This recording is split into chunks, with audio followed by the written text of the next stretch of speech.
Hey juniors, good to be with you this evening. It is storming like crazy outside. So if you hear lightning, well, if you hear thunder, you won't hear lightning. But if you hear thunder, I'm assuming all is well. I don't hear any sirens going on. Although my mom just called me and my sister called me and asked me if I was safe. So I think we're okay. So today we're going to jump into World War II Part 2. And I'm going to start, I'll probably do a little bit of overview or review. And then I'm going to start with the attack on Pearl Harbor and then go to the end of the war. And I'm just going to kind of give you the highlights, the nuts and bolts. There are a couple of video clips that I'd like for you to watch. And this is definitely a lesson that you need to take notes on. So you can either print off the PowerPoint and use that. You could even download the PowerPoint and take notes on your computer if you're kind of computer savvy. But there are bullet points in here that I'm going to elaborate in my lecture that are not in the PowerPoint. So you got to make sure that you're taking notes. When we have our final test in a couple of weeks, it will cover a whole bunch of material, so you're going to want to take good notes. So with that said, you will notice that I have stolen some information or some posters from my classroom. I went up to school today and grabbed a few things out of my classroom. The poster that is behind me, Rosie the Riveter, was a product of World War II. The globe that you see sitting in front of Rosie is a reference to this worldwide war that we were involved in. Abraham Lincoln is just sitting back there because why not? And then, of course, for those of you that know the story of Steve Rogers, also known as Captain America, he gained fame in his role as a soldier in World War II, where he was a guinea pig for a War Department project, and they injected him with some sort of super juice, and he ended up becoming superhuman and never aging and Captain America. So this gentleman here is a manifestation of World War II, or at least in the figment of our imagination. And he really actually, the character Captain America in the Marvel movies really does represent that ideal American soldier that's all about love of country and honor, and all of those things. So he kind of does represent what in a perfect world we imagine the perfect soldier, American soldier, to be. So anyway, I am going to put my glasses on and dive into this lesson. Okay, the very first picture on your PowerPoint should be an image of Pearl Harbor being attacked. So as you guys already know, the countries, the nations of Europe, the empires of Europe were engaged in a squabble of sorts, predominantly because of Adolf Hitler. After World War I, the world had succumbed to a pretty significant state of economic depression, which eventually made its way to America. And the Germans were, based on their opinion of history, treated poorly in the peace negotiations that ended World War I. They were required to sign a guilt clause, pay reparations, which they were never able to do. They weren't allowed to defend themselves. Parts of their land got carved out, and it was pretty humiliating. And so following, centuries, millennia of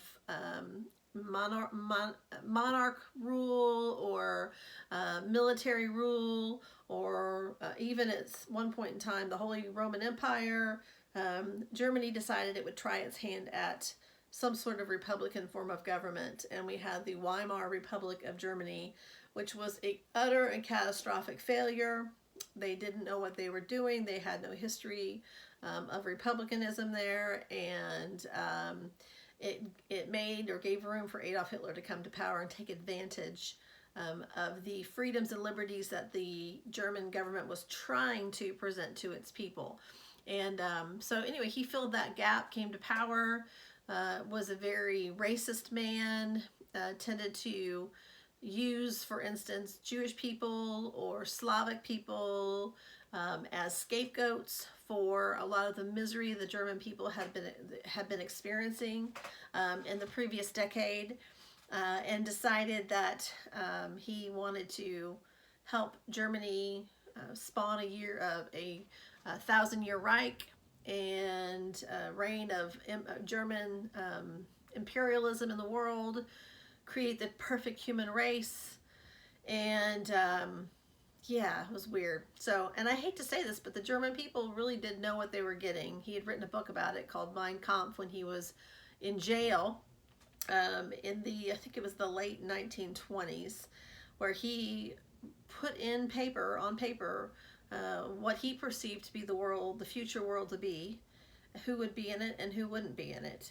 And so no excuses there. They kind of knew what they were getting. So anyway, he wreaks havoc in Europe. We talked about that last time around. He invaded all of the, I would say, allies of the United States. He invaded Russia, ultimately. He invaded France. He invaded Germany. I'm sorry, he invaded Great Britain, or he tried to invade, he attacked Great Britain, but he was unable to invade them. And so in the meantime, while he's wreaking havoc on the continent of Europe, America is extremely hesitant to get involved in the war. Fortunately, President Roosevelt didn't have his head in the sand, and in an attempt to help his friend Winston Churchill, his ally, he began to encourage manufacturing of war-related items that he was selling to the British and to the French. When they ran out of money, he was loaning it to them. And so in effect, he was able to prepare our manufacturing section of our country. I'm sorry, I'm at a loss for words tonight. This is my second video. I already did the APUSH class, so I'm a little blah. Sector is the word I was looking for. Prepared them for mass scale manufacturing of war items, which ended up being a good thing. So, but Americans were still not quite there. In the meantime, Japan had its plans, its sights set on a Pacific empire. They were had always been, well, at least for decades, had been a militaristic country. They had invaded parts of China, Manchuria, and because the island itself is lacking in raw materials, natural, like oil, gas, that sort of thing, they had to look otherwhere. They had to look out beyond their borders to find those natural resources to fuel this growing Navy, this growing Air Force, and all of those things. And so they had their eyes set so far as Australia. That was kind of the end game, Australia. So they were negotiating with the diplomats in Washington, D.C. They assured the American government and President Roosevelt's administration that they had no interest in anything related to the United States. They were not planning attack. They would leave Hawaii alone because President Roosevelt was concerned about that. The Navy was concerned about that. And so they took their word for it. And even the day of the attack at Pearl Harbor, the ambassador to the United States from Japan was called into Washington, D.C. I'm not sure if he didn't speak with Roosevelt, but I think he spoke with the Secretary of Defense. And he didn't know. He did not know that his own country was planning an attack. And I do believe that based upon what I've heard. They kept him in the dark because they were afraid that he would give way. And as long as he thought that his leader, the Admiral Yamamoto, and the Emperor of Japan were not interested in American territories, he could continue to kind of give that presentation. And so he did, and he was convincing, and we were completely taken off guard. On the day of Pearl Harbor, which was December 7th, 1941, on that Sunday morning, the newly created radar department, radar was a fairly new thing, noticed incoming what they thought was a flock of geese. It was perfect alignment. And he called his supervisor over and he said, "I'm concerned about this on the radar." And the supervisor looked at it and said, "It's probably literally just a flock of geese. Our guys are out at sea. They're doing a training exercise, so it's not our Air Force." And so they dismissed it. And shortly, just a few minutes later, the Japanese airplanes came flying overhead. And honestly, I don't know that our sailors even knew who they were. There's images of them just kind of standing and gawking. And I don't know if that's just movie reenactments, but they were so confused. Like, why are all these airplanes flying overhead? Whose airplanes are these? Are these aren't our airplanes? That doesn't look like our paint. That's not our flag. And of course, then suddenly the bombs began to drop. In addition to the bombing of airplanes or by airplanes, the Japanese were also able to get in some very small manned submarines. That's what I was trying to say. So these are not huge submarines. These are like 3, 4, 5-person submarines that were armed with torpedoes that could get into the shallow parts of Pearl Harbor, and they did some pretty serious damage on some of our battleships. So almost 3,000 soldiers were killed that day, as well as civilians. The attack went on for almost 2 hours. A good thing that happened is that our aircraft carriers were not there that day. They had been sent out to sea to do some training exercises with the Air Force, with our airplanes, and most of our airplanes were not actually at Pearl Harbor that day. There were some out in some hangars that were a little bit removed from the harbor. But they were not there. Most of them were with the aircraft carriers out on the ocean. Now the Japanese had actually had spies on the island, and they had tracked the coming and going of our Navy, what a typical Sunday morning would look like. So they anticipated that those aircraft carriers would be there that day. So with a stroke of luck and God's good favor, our aircraft carriers were not there that day, which enabled us to bring the fight to the Japanese a little sooner than we might have. Had our aircraft carriers been there that day, it would have been catastrophic. I think we still would have kicked them in the behind, but it would have taken a lot longer, and it would have been demoralizing, and of course there would have been a lot more loss of life as well. And so President Roosevelt, stunned, there is a conspiracy theory that Roosevelt knew this was going to happen, and he let it happen so that the American people would get so angry that they would finally be willing to declare war, which would bring them into the European conflict as well. I don't believe that personally. I think that he was no dummy, and once it was all said and done, it was probably like, well, I told you so. But I don't think that he knew that he sat back and let it happen. So on December 7th, he asked Congress for a declaration of war, which they granted him. And the United States formally declared war against Japan. Now, because Japan and Germany were aligned with one another, they were allies, Germany then declared war against the United States. And that is what got us into the European conflict with the Nazis as well. So, I'm going to put my glasses back on. All right, the next slide that you're going to see in the PowerPoint says America's Two-Front War. It has the Pacific, and then it has the European theater of war. And so there are several things listed under each of those, and this is where you're going to want to take some good notes, okay?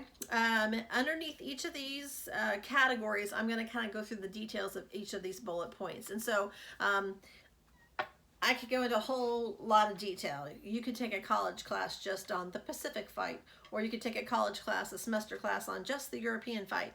In fact, you could take classes on battles, a semester class on specific battles of the war. We're not going to do that, obviously. So, but I'm going to start with the observation that the United States, who did not want to fight a war, suddenly found itself engaged in a two-front war that required very different weaponry. When I was your age, when my teacher taught World War II in junior high and high school, they generally focused on the European front and Adolf Hitler and Mussolini and all of that stuff. Didn't spend a lot of time talking about the Pacific side of things.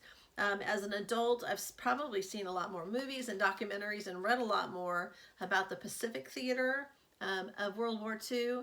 And I have to say that it was pretty horrid. The Japanese were fierce, the conditions were fierce, unfamiliar languages, just being on the ocean, and the concern about being attacked by submarines and kamikaze airplanes. Just pretty unbelievable. I have a whole new respect. Well, I'm thinking about it. If you haven't seen the Battle of Midway, the movie that was released this past summer, wow, fantastic movie. I highly recommend it. So, all right, so I'm going to start with just, again, general observation that at the time that the war happened, Dwight Eisenhower was working as an undersecretary of sorts for the Secretary of Defense. And it was, I think he was the Secretary of Defense. I believe so, George Marshall. And so it was his responsibility to make sure that there were adequate supplies and equipment in each theater of war. And it was very, very tricky, very difficult task because we were not at full capacity gearing up for war when we were attacked. And the prevailing, I guess you could say, assumption was that even though the Japanese attacked us and declared war on us, we were going to spend most of our initial reserves focusing on Europe. And so the battle in the Pacific sort of stalled for a while we regathered and really built ships that had been, so many had been destroyed. And so initially the fight starts over towards Europe, and then eventually the battles begin. And so within a year of being attacked, we are fully engaged in conflict in both the Pacific and in Europe as well. It was a massive it was just it was a massive undertaking. That's the word I'm looking for. So I'm sorry, y'all. I'm losing my words tonight. I've used so many words today. I'm running out. So let's just real quickly. We're going to start with Europe, even though Europe is the second column on this particular slide. And I'm just going to. These are just kind of significant events, and I'm not going to go through the whole war. Obviously, I'm going to try to keep our PowerPoint or my video lecture at about 30 minutes today. So. Initially, American boots did not land in Europe. They landed in North Africa. The decision came down from high command that we were going to initially invade Africa and begin to attack Adolf Hitler's forces in North Africa. Hitler had sent his forces down there because of the oil reserves, again, to get fuel for his military machine. And so troops were sent into North Africa initially, and the idea was we would land over in Morocco and we would crawl across North Africa, eventually jump up to Sicily, Italy, and then come up from the eastern or underbelly of Germany. And so the first campaign was called Operation Torch. And the way that I remember this, that it's associated with Africa, is that that's where the Sahara Desert is. It's hot. And so I don't know if that's why they called it that, but it's called Operation Torch. So the campaign that started boots on the ground against Adolf Hitler actually started in Africa, and it was called Operation Torch.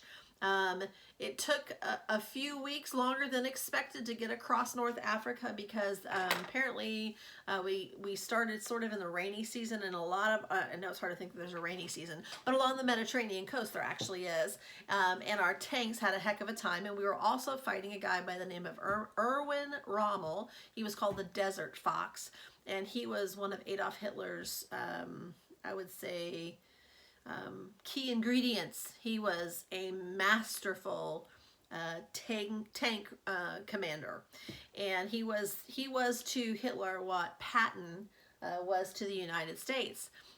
Erwin Rommel, however, between World War I and World War II, had written a book about how to do tank warfare, and so a lot of his techniques and strategies ended up being used against him because his moves could be somewhat anticipated. But he was a fantastic soldier in the sense of he was brilliant, and he put up an incredible fight. But ultimately, he had to withdraw and retreat and move back up across North Africa. A large contingency of them had to surrender, ultimately after several months. So it took longer than we thought, And so while that's happening, the Pacific theater begins to get heated up. But I'm going to stick with Europe for now. Then the Italian campaign followed Operation Torch, and essentially we hopped across the Mediterranean and we got into the boot of Italy. Now at this point in time, Mussolini is very unpopular in his country. I'm not going to go into all the details of his life, but it is during this time that Mussolini is essentially, I think he was arrested by his military or his own people. Adolf Hitler actually comes to his rescue.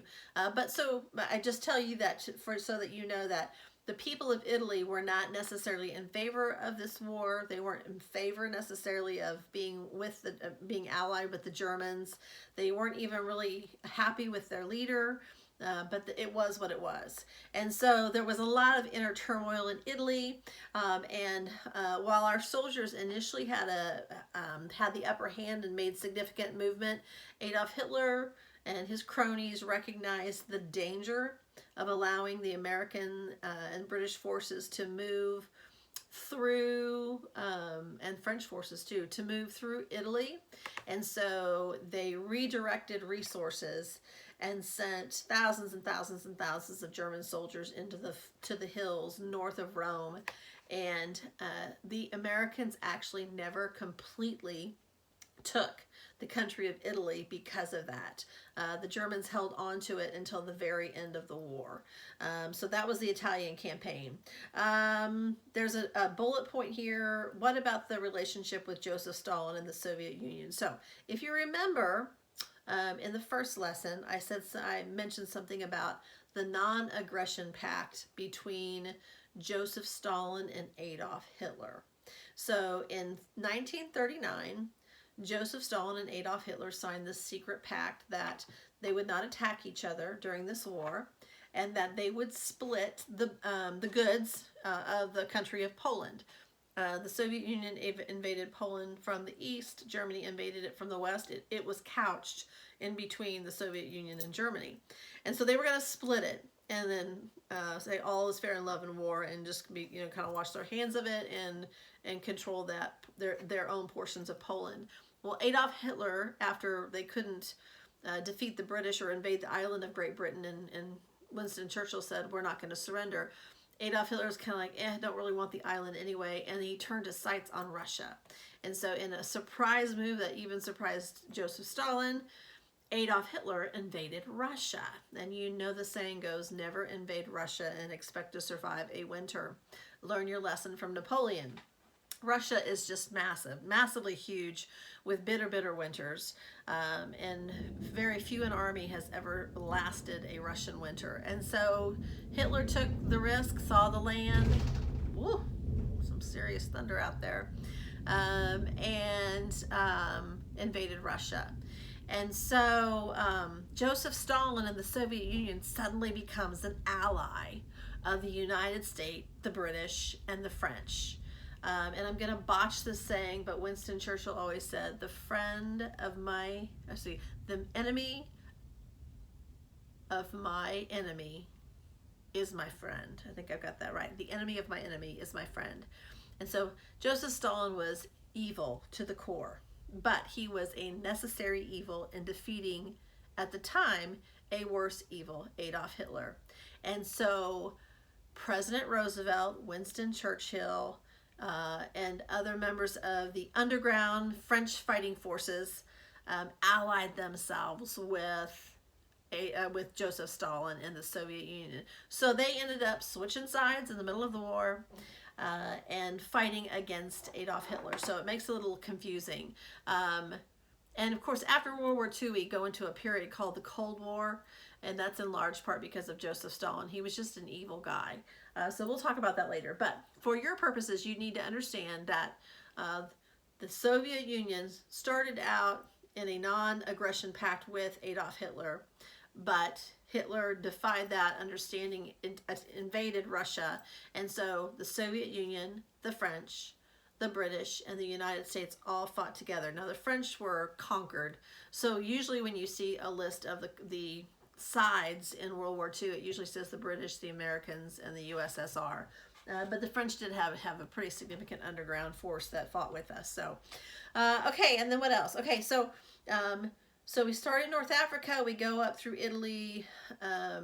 We can't get beyond those German forces entrenched, and there had always been a plan to invade France, to attack German forces from France. And we know that as the D-Day invasion, the Normandy invasion, and that took place on June 6, 1944. So it was a good 4 years into the fight for America anyway. And you guys know the story of the D-Day invasion. I've got some pictures here that I'll show you in just a second, but it was a massive, overwhelming, largest amphibious landing in the history of mankind. There was how shall I say, a decoy operation that was being fed to the Germans, and they believed that the American and British forces were going to come into France up the island, or up the English Channel a ways, a little easier area. And so we kind of got them off guard a little bit, and then bad weather rolled in, and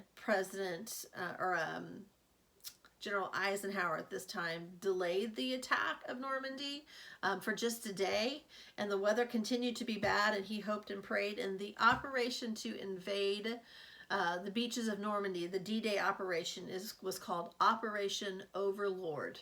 And he prayed over the radio waves that the Lord would be over their operation, and that they would be victorious. And they were victorious, but the massive loss of life. But they did get the Germans on the run, and they pushed the Germans all the way through France, into Germany. And American and British forces entered Germany from the west, and Soviet troops entered Germany from the east.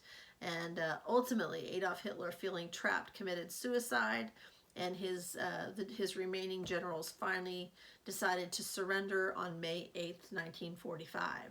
In the meantime, on the Pacific side of things, America decided to adopt a policy called island jumping. Drake Schwartz mentioned that in our streaming message board on Monday. But they jumped from island to island to island to island as they made their way from the lower islands down by Australia all the way up to the islands of Japan. And so there were all kinds of battles. The most significant battles, the one that comes to mind for two of them, the Battle of Midway, which took place about 18 months after the initial attack. Essentially what ended up happening, it was a payback for Pearl Harbor. We got information, we broke their code and discovered where the Japanese aircraft fleets were. And so without much hesitation, we went after them and surprised them. So we sent submarines, we sent ships, we sent airplanes, aircraft carriers, and I can't remember the number, I should have looked it up, but we sunk maybe 3 of their aircraft carriers, battleships. It absolutely devastated them, and they never recovered from it. However, it's very important to understand that the Japanese never surrendered a single island in the entire World War II Pacific campaign. They fought to the death. Their officers would commit suicide if it got to that. Very rarely did they take hostages or prisoners of war. You might have a few, especially if they were hired, like Korean or some other hired force. But the Japanese were very, very proud. They were known for their kamikaze suicide attacks when things would get desperate. They believed it was a matter of pride not to surrender to the enemy, but if it gets to that, to take your own life. So they never surrendered a single island during the campaign.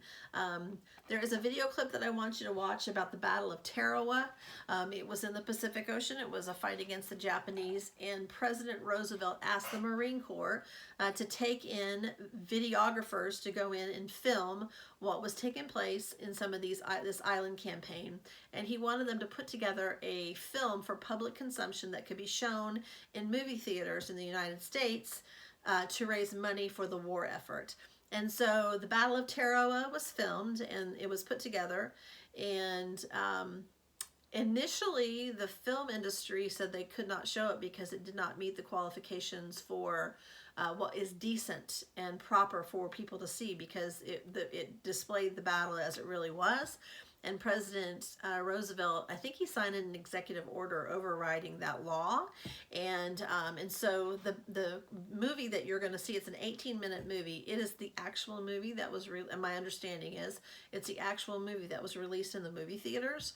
And so I'd like for you to watch that. It's raw video footage. Now they put in some sound and stuff and probably colorized it a little bit, but for the most part, it is, you're actually seeing the actual fighting. It went on for days, but this is clips of it, so I'd like for you to watch that. Aircraft carriers were the new significant introduction into World War II, kind of like tanks was for World War I.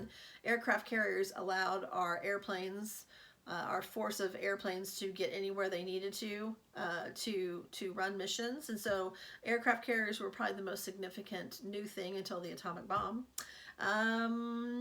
Mention this real quickly, the Navajo code talkers. The Navajo language is not a written language, and so they were used to create a code, and it was never broken by the Japanese. There's actually a movie called The Navajo Code Talkers, I think is something like that. I haven't seen it. Actually, I saw it a long time ago, I believe. But it's supposed to be an okay war story. I've seen 1,000 war movies. My recollection is it was okay. So, but it's totally cool that their language, or the code that they created based upon their unwritten language, was never broken by the Japanese. And then as we advance closer and closer to Japan, President Roosevelt suddenly died of a stroke, and his vice president, Harry Truman, who had only been vice president for about 6 weeks, who happened to be from Missouri, he was a senator from Missouri. He was asked to be the vice president, and then 6 weeks later found himself as the president of the United States.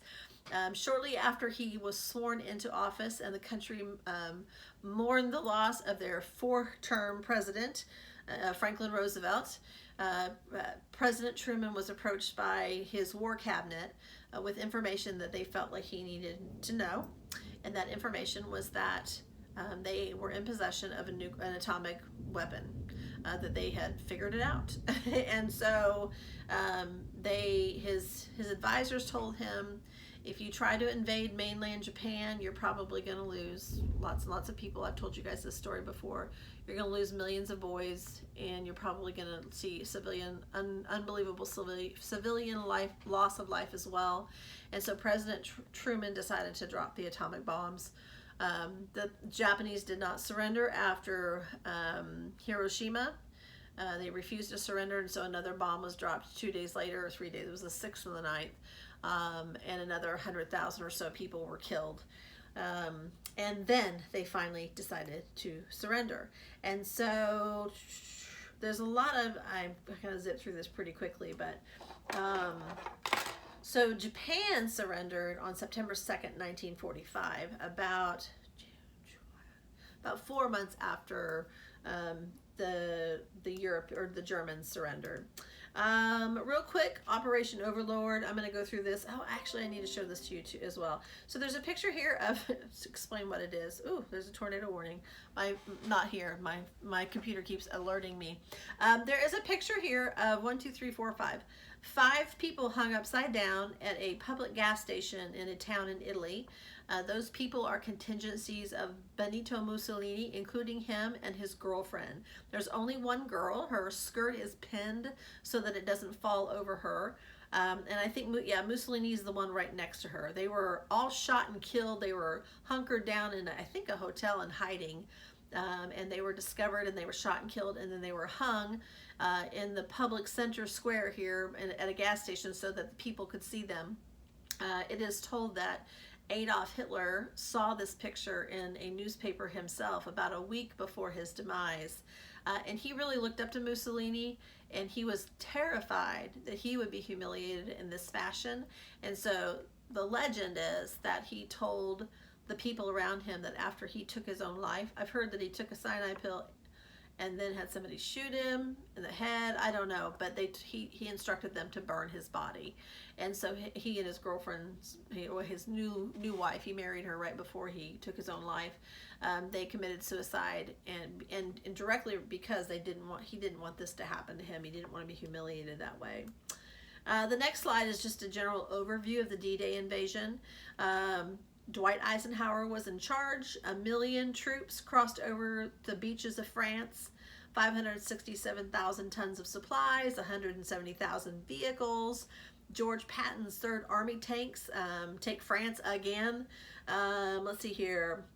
And then that was June. By September, France was liberated, Belgium was liberated, Luxembourg was liberated, and we were on our way into Germany.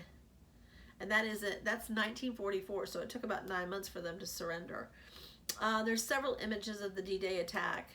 Some of them are hard to see, they're just sad. But the picture in particular that I want you to pay close attention to is the massive amount of ships that are landing on that beach. It's absolutely crazy. I know most of you have seen Saving Private Ryan, and they do a good job of portraying that event. And then there's just a list of Battle of the Bulge was the last big push of the Germans in October of 1944. In July of 1944, American troops start to see the concentration camps, and they're like, wow, this is real. They had heard rumors about it. General Eisenhower took a tour of some of the camps with his men, and he was aghast. It was more than he could even imagine. So he ordered that film crews came into every single camp they entered, and that they would film it and take pictures, because he didn't think anybody would believe them. And I'm so glad that he did, so that we have evidence. There's just a couple pictures there of the Holocaust. And then there's a picture of President Truman making the announcement that he's going to drop the atomic bomb unless the Japanese surrender. Several pictures of Hiroshima and Nagasaki before and after. Pretty crazy. Today they're vibrant cities. Millions of people live there. And then there is a picture of the Japanese delegation on September 2nd, 1945, signing their surrender on board the USS Missouri. I don't know this for sure, but I'm guessing the reason it happened on the USS Missouri is because President Harry Truman was from Missouri. I don't know that for sure, but that's my guess. The last picture you see on the slide, Victory over Japan, is the very famous picture of the sailor scooping up what looks to be a nurse. I don't know if she's a nurse, but she's wearing a white outfit and white hose, and he scooped her up and kissing her. That's in New York City, and this is a spontaneous gathering of people. This actually took place in the end of August, or the middle of August, when word got out that the Japanese were going to surrender. But so anyway, that brings a conclusion of the slides. The very last thing I'd like for you guys to do is I would like for you to watch about an 8 or 9 minute video called Heimler's History.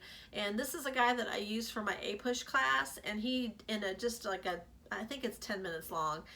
He does an excellent job of doing a very quick overview of the causes of World War II, the war itself, and how it came to an end leading into the Cold War. So I want you to watch it. Don't put it on double time or fast speed it up. Just watch it. That should be probably under 90-minute lesson for you guys today, between me talking, the Battle of Tarawa, and Heimler's History. And that will probably be under 90 minutes. I'm not going to give you guys any homework. I'm desperately trying to get caught up, and I keep assigning work, and so I'm falling farther behind, and I'm going crazy. I'm going to just give you guys some time to just enjoy your family. And if you've got an RV, you get to go camping on Friday. They're going to open up the parks to go camping on Friday for RVs. And then next week, I guess, or no, the 15th, they're going to open up to overnight camping for everybody. So we're getting there. We're almost there. If you have any questions, feel free to message me or to send me a message to Google Classroom. If you need to talk to me face to face, I'd be happy to FaceTime you. And I think that's it. Enjoy your evening or your day.